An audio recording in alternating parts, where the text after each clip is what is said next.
एखादी पॉप्युलिस्ट अर्थसंकल्प सादर करताना भले तो विधानसभेच्या निवडणुकीच्या अगोदर असेल, त्याला अतिरिक्त राज्य सरकार म्हणतात, पण व्होटमध्ये खरंच मतांमध्ये त्यामुळे परिवर्तन होऊ शकेल? कारण महाराष्ट्रातली राजकीय परिस्थिती ही वेगळी आहे आणि अवघ्या 2-2.5 महिन्यामध्ये महायुती सरकारला त्याचा फायदा होईल. नक्की फायदा होईल अशा हेतूनेच या सगळ्या योजनांची पेरणी केलेली आहे आणि पूर्णतः फायदा होणार नाही असं नाही आपण म्हणू शकत.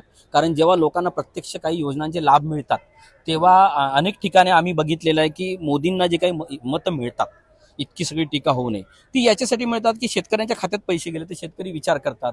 उज्ज्वलाच्या वेळेला आपल्याला आठवत असेल की 2019ची निवडणूक जी आहे त्यांनी उज्ज्वला योजनेवर त्यांनी जिंकली होती. आता सुद्धा जसं यांनी सांगितलं की एमपी मध्ये त्या स्कीममुळे ते 2 निवडणुका ते जिंकल्या.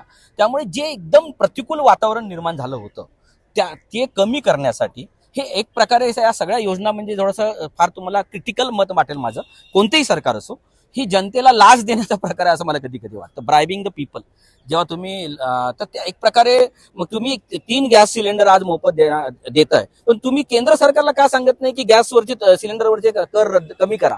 कारण जर 400 रुपये सिलेंडर काही वर्षापूर्वी होता आणि तो आज 1200 वर गेला, किंवा पेट्रोल जे 40 रुपये 50 रुपयावर होता तो आज 105 रुपयावर गेला, जर याच्यावर केंद्र सरकारने कर कमी केले, महाराष्ट्राने कर कमी केले, तर ऑटोमॅटिक पण कर कमी करायचे नाही, पण तुम्हाला मोफत दिल्यासारखं काहीतरी दाखवायचं, असे एक प्रकारे आश्रित जनतेला करून ठेवण्याची रणनीती सर्वच पक्ष, मी त्याला काही फक्त भाजप शिवसेना म्हणणार नाही, काँग्रेस राष्ट्रवादी सगळेच पक्ष करत असतात.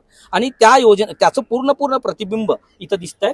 मला त्याचा काही ना काही प्रमाणात त्यांना नक्की फायदा होईल या सगळ्या बजेटचा, आणि खास करून ज्या महिलांना ज्या पद्धतीने दिलाय, कारण महिलांना एसटी मध्ये जेव्हा मोफत प्रवासाची स्कीम दिली त्याचा काही प्रमाणात फायदा झाला. ज्येष्ठ नागरिकांना जे स्कीम दिली, त्यांचं वय वाढवलं, तर असं एकदम काहीच फायदा होणार नाही असं आपण नाही म्हणू शकतो.